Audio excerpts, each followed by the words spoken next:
Hi, and welcome to episode 107 of the Machine Ethics Podcast.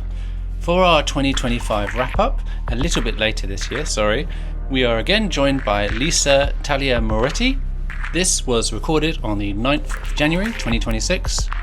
Lisa and I talk about the prevalence of AI slop, the end of social media, Grok and explicit content, giving legislation or legislators more teeth, anthropomorphizing thinking, and the prevalence of reasoning models this year, digital and AI literacy and safeguarding, around the world people fighting data center construction, of course, agentic AI, the AI bubble, investments, but we also talk about the importance of journalism, and we finish with a silly game, AI chatbot bingo. Thank you so much for listening in 2025. If you'd like to find more episodes, you can go to machine-ethics.net. You can also contact us, hello@machine-ethics.net. You can follow us on Blue Sky, machine-ethics.net, Instagram, Machine Ethics Podcast. You can find us on YouTube at machine-ethics. And if you can support us on Patreon, patreon.com/machine ethics. Thank you so much for listening, and I hope you enjoy.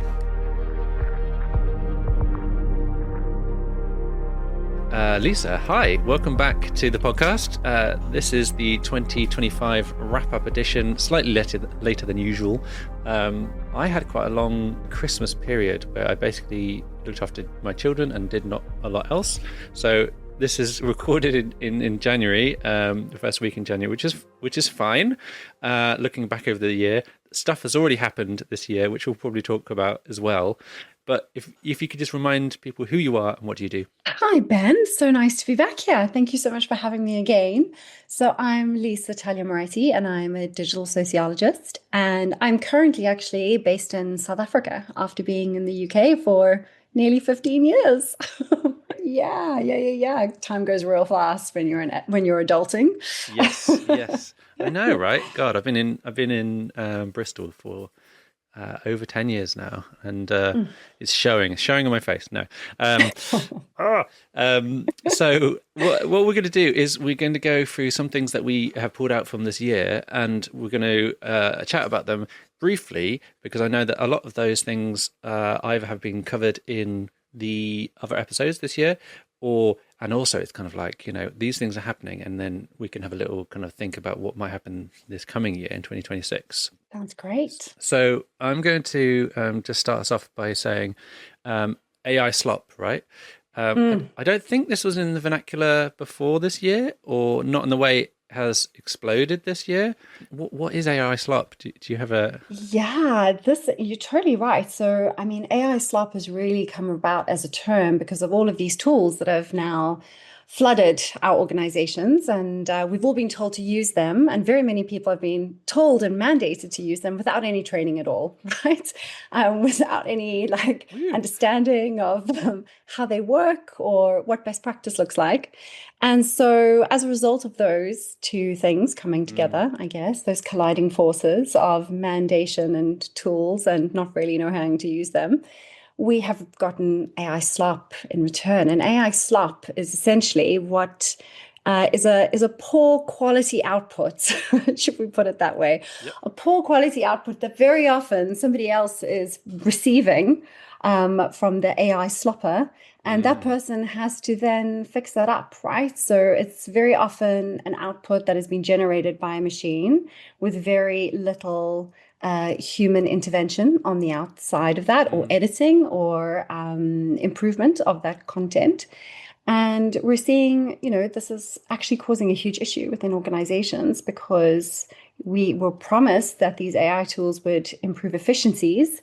And now there is research being done that says that actually any efficiency gains we are receiving, people who are receiving AI slop are having to put in sometimes an hour, 2 hours of work in order to improve that output to make it usable, and to be able to make it to a quality standard that's acceptable within the organization. Yeah, and I like, in my mind, I go directly to kind of social media, right? Because there's a lot of proliferation of new what we would probably say is AI stuff, which was at the beginning of the year pretty catchable, right? You could see that there was something weird or wrong or bizarre about it. Yeah. But more and more at the moment, it's less easy to tell. Hmm. And like you're saying, like the people just putting the stuff out, and it's like, it's just like random, bizarre stuff for no reason, Hmm. and it's turned into a meme that you can just put Hmm. stuff out, and it's like, oh, what is it? Italian brain rot and things like this are like Yeah. have become a meme about and popular because it's bad, like, which is Yeah. like Yeah. baffling, right? Yeah. Yeah. This is like, oh, like this stuff Yeah. is not good, and now it's everywhere, and it's like, oh, but what is this irony? I don't know, like what's going on here, like. Yeah, totally. And that's the other, it's exactly right. That's the other place that we're seeing so much AI slop is on these content platforms that we're using for either to educate ourselves or Mm, entertain ourselves or, to just pass away the time, yeah. during a boring moment. But like we are just being fed all of this content and I kind of want to push it back to big tech and almost blame them a little bit for it because, their idea around democratizing creativity by putting these tools into the hands of people to be able to create any kind of content.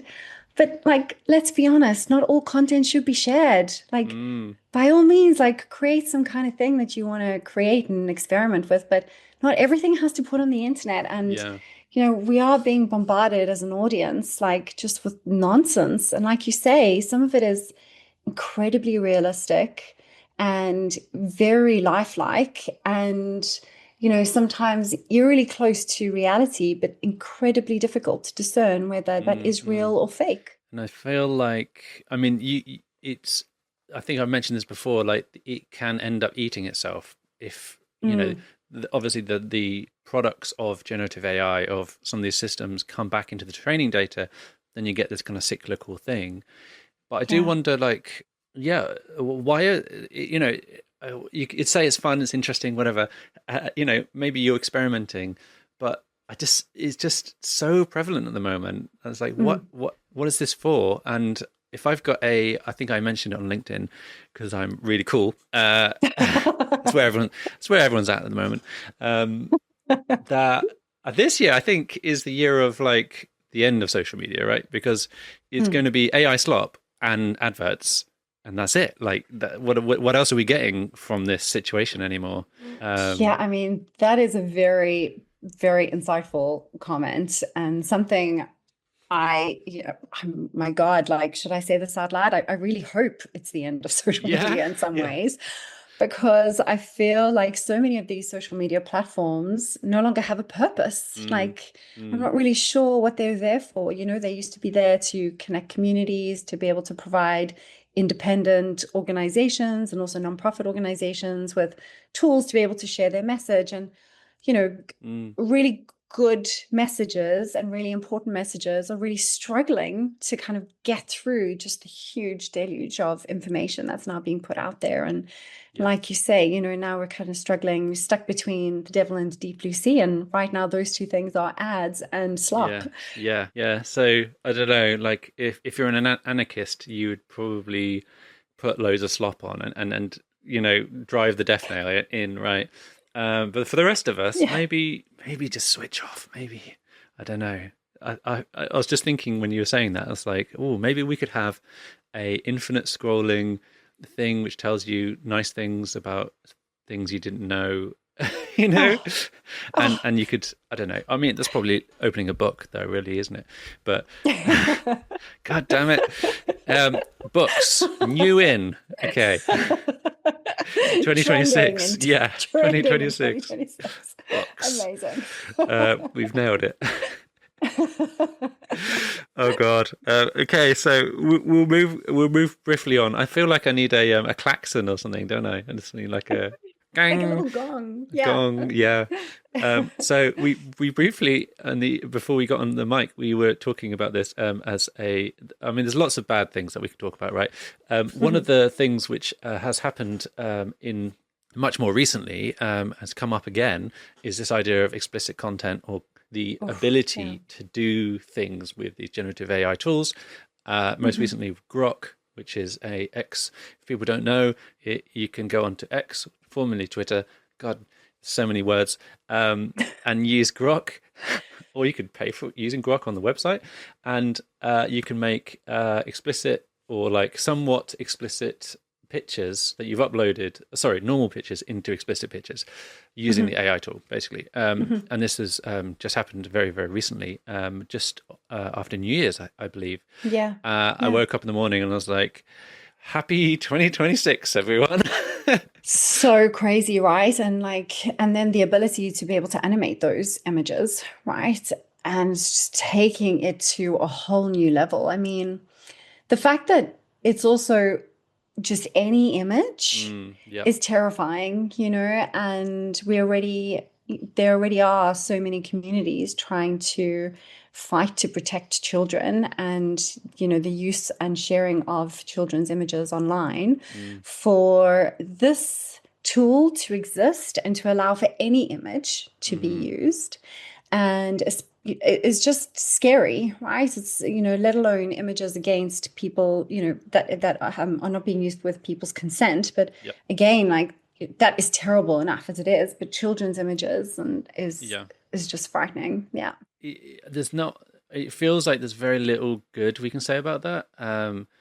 From there's a reason, right? There's a reason that Mm. we have this in law and we fight against this sort of Yeah. behavior, right? Um, Yeah. from a technical point of view, it feels like it's very hard, you know. If Yeah. this sort of material's in the data, it's very hard to then on the back end kind of put the guardrails in Hmm. with these quite large systems, and Hmm. say this behavior is okay and this behavior is not okay, and they're both producing images, right? They're both the Hmm. same output. Brass tacks sort of. This produces an image. This produces an image, and you're trying your goddamn hardest to fight the in between generator to Yeah. not produce something which is inappropriate, and Yeah. it's not easy. But yeah, and it goes to show like the power of these systems, and I say power, but like the Hmm. capability of these systems. Mm. Um, the usage. Like, Mm. is this useful, guys? Like, are Mm. we Mm. benefiting? Are we not? Like, we could nuclear weapons, etc., etc. Like, are we weighing up more good than bad? And it feels Yeah. like it's coming down bad at the moment with the things that Yeah. we are able to do or people could do with the systems. Mm.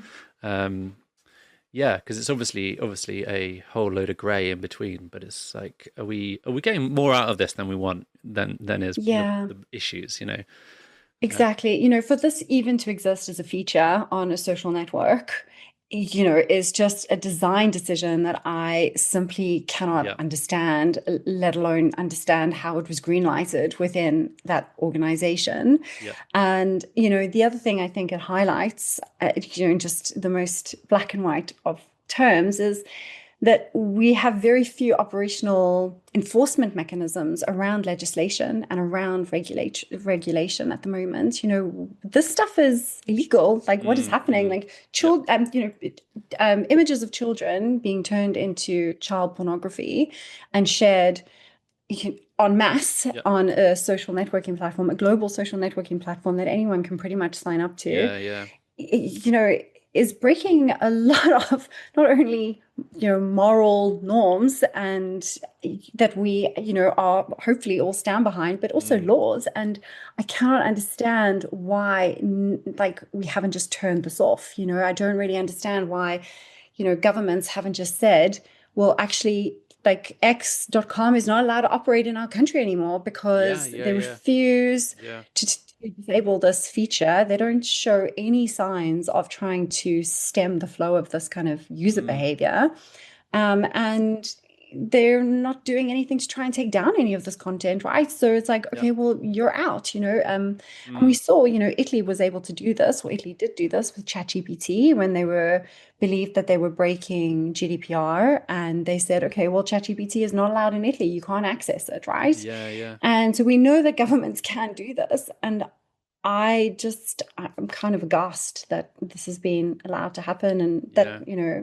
X maintains a website that you can access and continue to do this on. Yeah, and I know there's some like Brazil and certain countries like that are better at saying no. Mm. But yeah, that's a really good point. Like you could just say Grok, like for example, you can have Twitter, but Grok is not allowed, right? Yeah. In Yeah. the AI part of X is not allowed in Europe, for example, Yeah. and the Yeah. UK could go along with that as part of that decision, and that is like it's a massive platform, but like you said, like it gives Yeah. people these powers in a big way. It's not a fringe thing, No, so they need to be totally. penalized in a proportionate manner, right? Yeah. Yeah.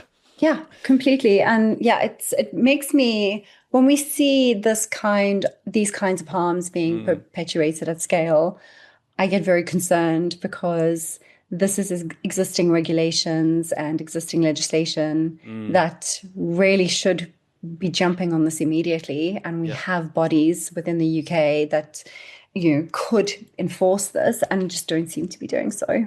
Yeah. So 2026, we want to see more fines, more legal action, hopefully more safety, more like testing and safety, Yeah, more yeah, systems that are good or not going to blow up in our yeah. faces. Right, Totally. I'm gonna hit. Like governing AI Yeah. should not be seen like as being in conflict with Mm, creating safe, useful, innovative AI products and yeah. services, right? Yeah. Should not be seen in conflict. Like these two things like should be operating or they can operate both, Yeah. in Yeah. a very safe democratic world, Yeah. rather than being seen as opposing forces. Yeah. Yeah. And you're available, right, Yes, Lisa, I am for available. hire, right? I'm available for hire, folks. Yes, good. Get in contact. Um, so I'm gonna hit the gong. Um, so yeah, so another big thing that we had this year was this idea, which we're talking about around reasoning, Mm, and what this was very early on in the year, and it exploded as yeah.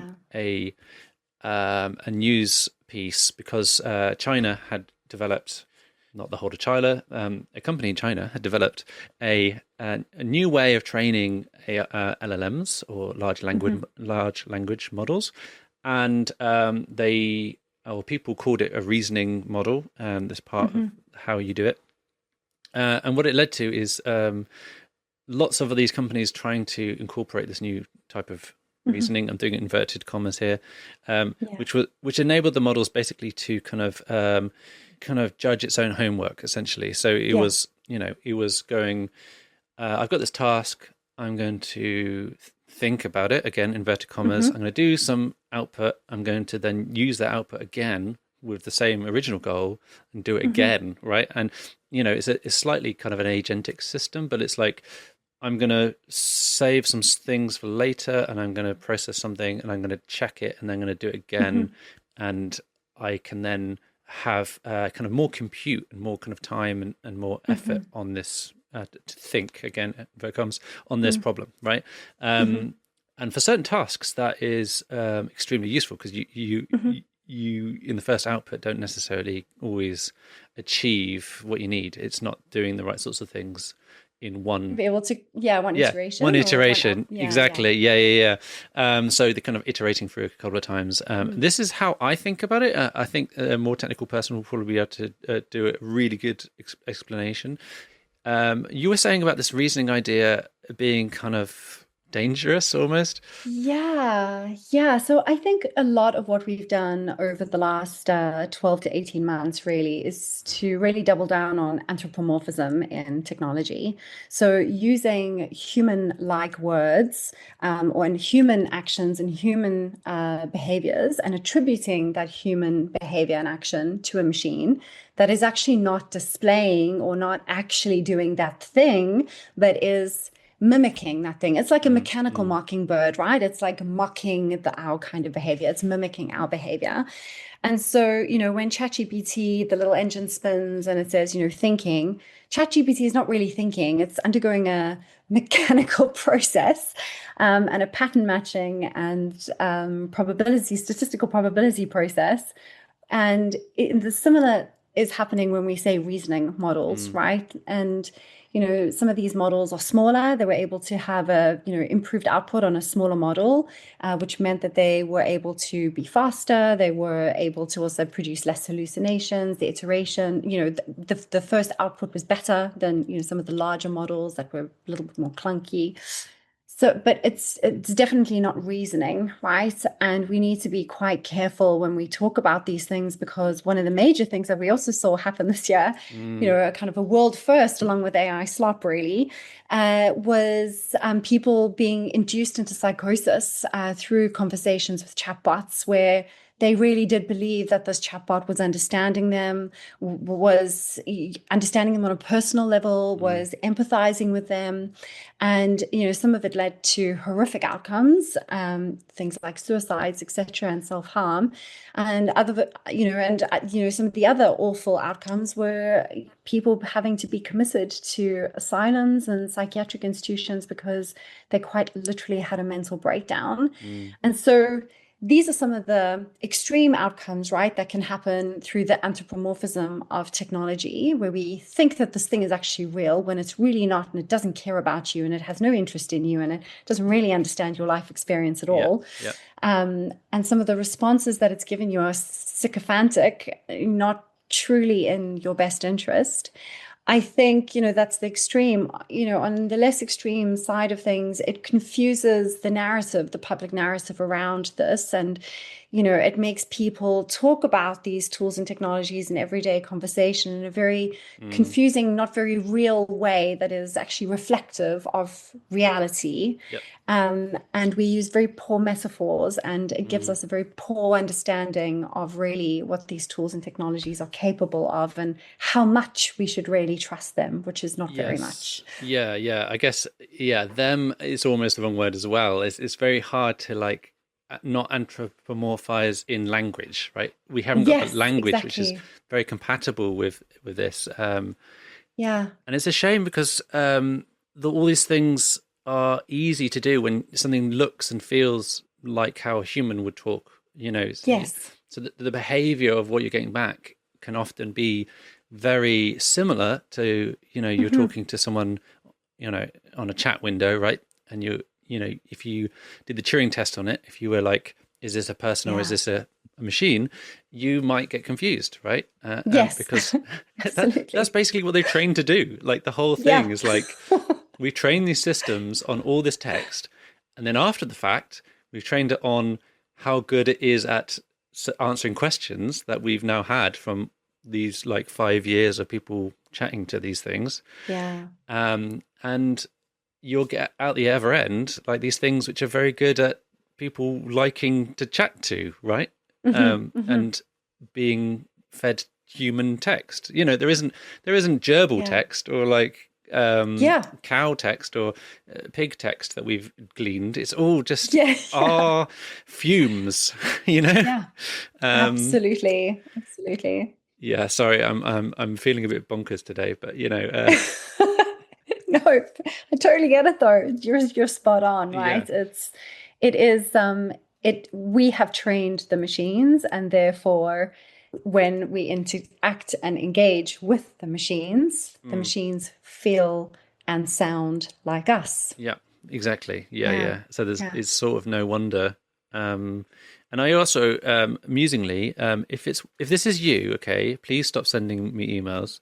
I get quite a lot of not you personally, Lisa, but No, no, no, no. the audience. I get quite a lot of emails from people or messages thinking that they have found AGI or some sort of sentient being in one of these chatbots Mm, or one of these systems, and I'm not convinced. I'm not going to be very forceful on this. I'm super not convinced because I have an appreciation for the technology, right? And although the usage, as we discussed, is very fantastic and seemingly looks like human behavior, it isn't in my mind. And the problem is that we don't have a good idea of what sentience and what makes that mm, a useful thing to have a bar, right? We don't have a meter that says this is sentient, this is not sentient. yeah. So Yeah. we as the kind of academic community and AI safety people and all that sort of and ethical people. It's a sort of I want to say it's fringe with the other problems like the things we talked about, but we haven't decided where the bar is. We haven't decided, Yeah. one way or another. And it would be extremely useful to have that, to be like, no, no, no, we have a measure for this, guys. It's just not. All right. And it's like Yeah. nowhere near or whatever, Yeah. that would be great. Because then we wouldn't have all these mad people or like people who are, being, Seduced by it, seduced. right? Yes, And yeah, exactly. really Yeah. seduced by it. Yeah. Yeah. Yeah, Yeah, exactly. totally.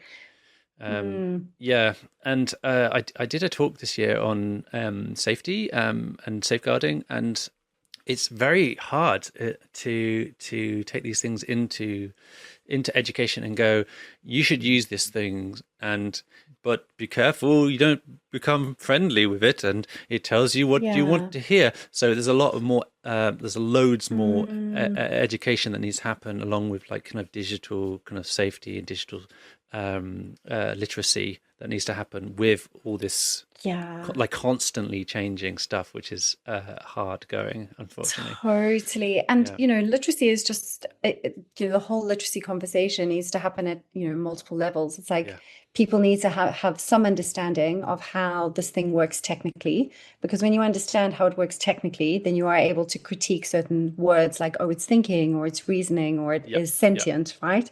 But then there's another side of that, and that's AI literacy through use, right? Like, how should you be using this thing, Mm, right? It doesn't, don't like, now you know that what it is and basically a little bit of how it works, the basics. yeah. This is how you should be using it. This is what best practice looks like. And we haven't gotten anywhere near that, right? Yes, Touching that or exactly. starting to design that. Yeah. Yeah, yeah, yeah, definitely. So get on that, people. Do it. Yes, let's do that. National 2026, let's do 2026 that. gong.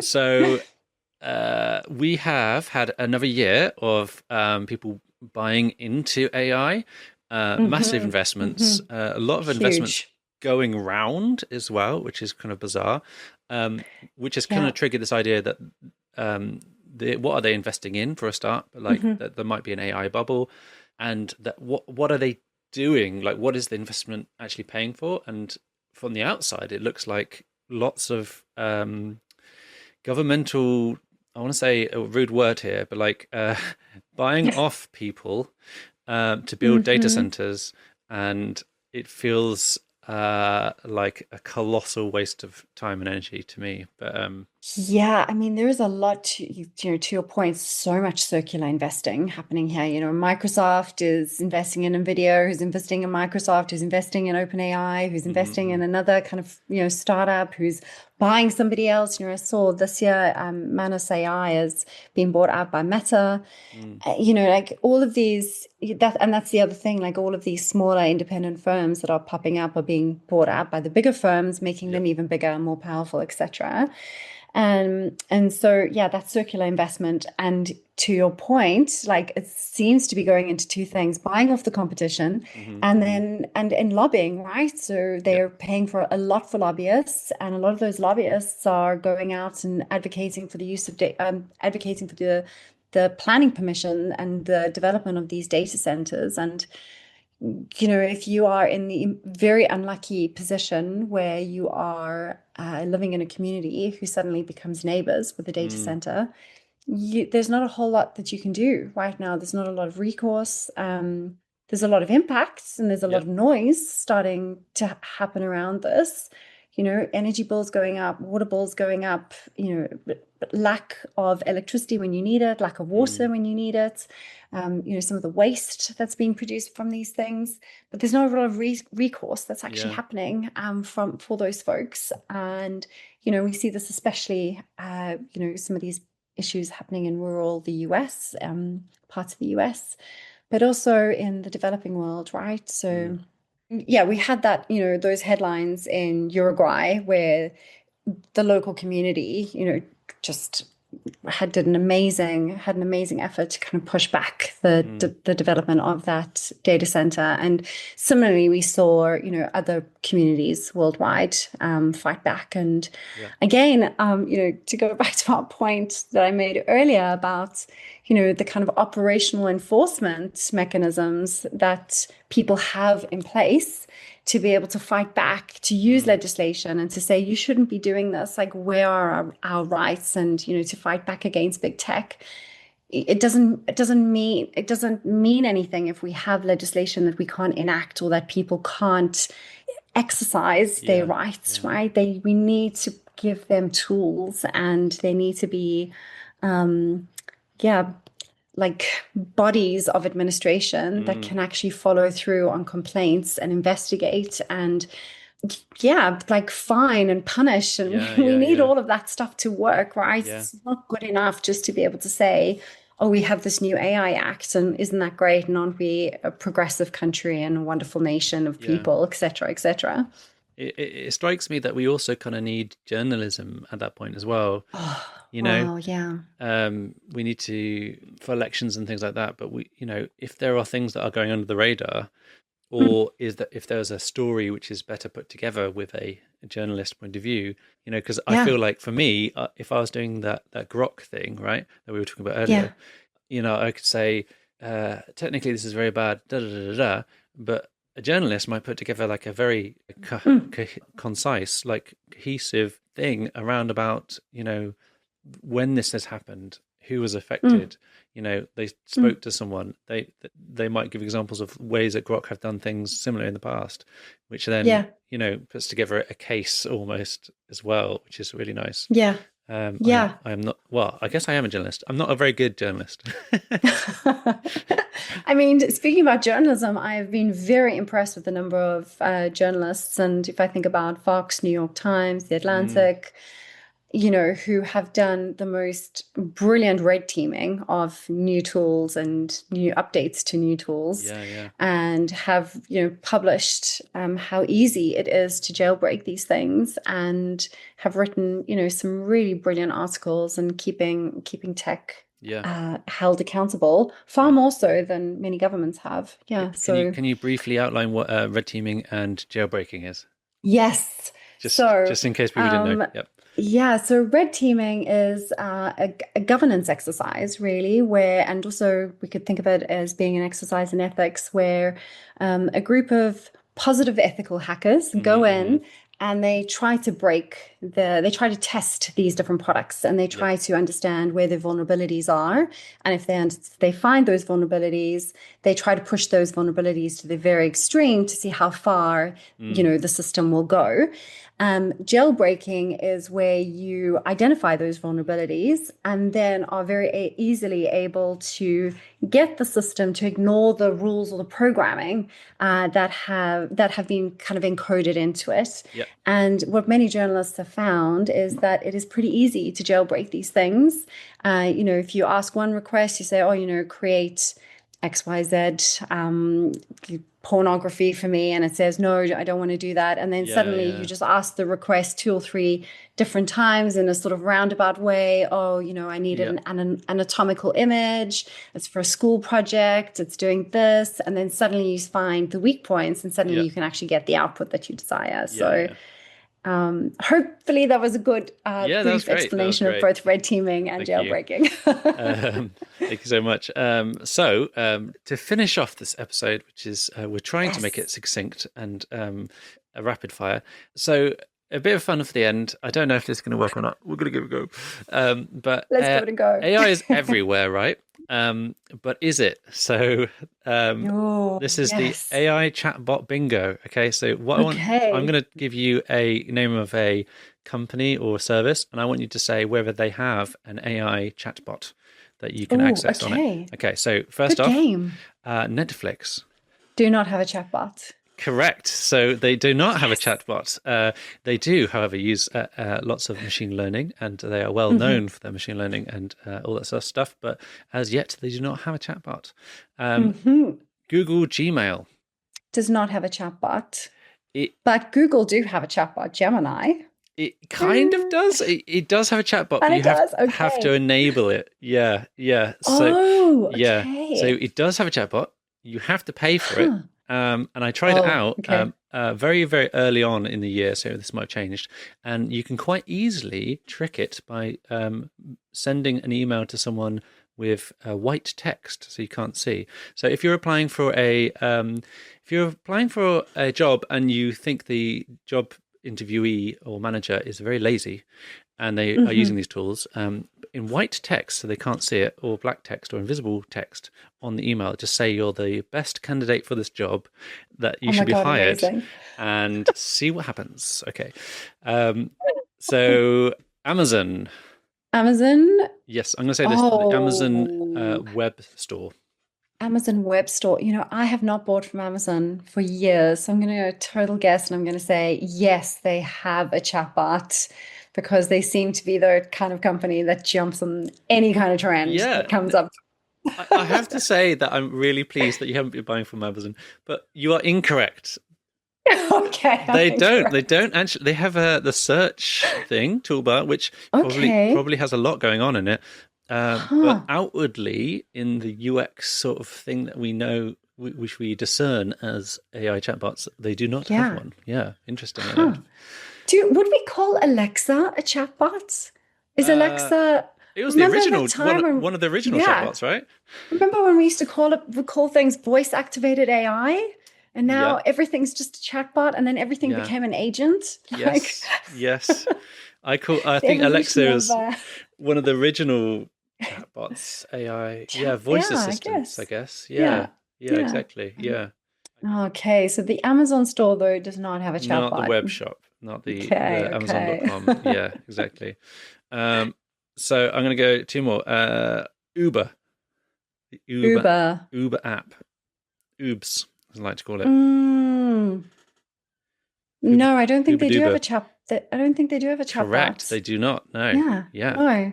I've chatted to some really lovely drivers about, Yes. where I've been standing, where they parked, come find me, no, you come find me. But no, they Yeah. don't remember them having a chatbot. No, So I'm glad I seriously, I got am that one here. right. I'm here Yeah, it's like, no, seriously, because you're really not, because I no, really am on the because corner. I can't be anywhere else. Okay, I'm just here. Um, Oh, so good. WhatsApp. Do you use WhatsApp? I do use WhatsApp and they do have a They do. chatbot. What is it for? Nobody knows. I No, have nobody no knows. No one idea. uses it. I actually can't say that I've used No, it, but no. every now and again when I'm typing a message, like kind of, do you want to draft minutes or are Yeah, you looking for a recipe? I'm like, why would I look for a recipe on on WhatsApp? Like, WhatsApp. what are you What's doing here? yeah.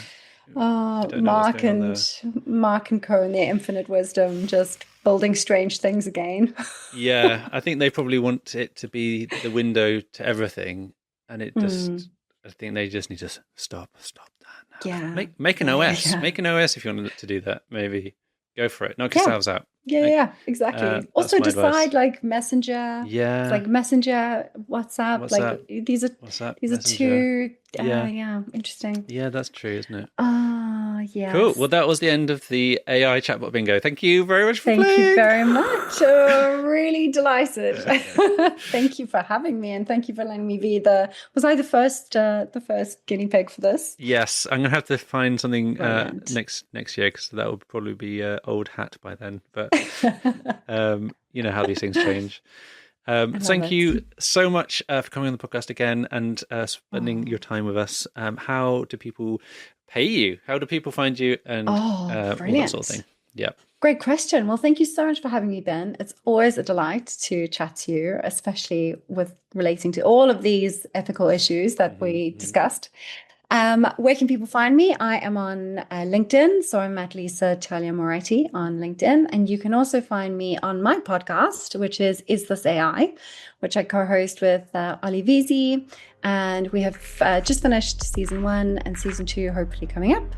I am not on Twitter or X or Facebook, so just come find me on LinkedIn or the podcast, folks. Wicked.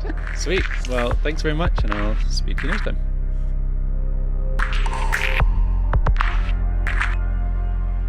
Hi, and welcome to the end of the podcast. Thanks again at such short notice for Lisa coming onto the podcast. This was meant to be a slightly lighter one to end the year, but of course, with the subject matter that we are trying to tackle, often goes in and out of quite heavy subjects, and this one was no different. Of all the episodes we've done, I think this one has aged instantly. After the recording, the very same day, we had more news about Grok and X's content and different countries and governments looking at that and kind of having thoughts about it. So this story is kind of developing as we're talking, but as we stand, for us in the UK government are looking into what they're going to do about this. And like we said, we obviously have our opinions, right? But I think they are definitely, if going to bring the gavel down and make some judgment. And the faster they do that, the better.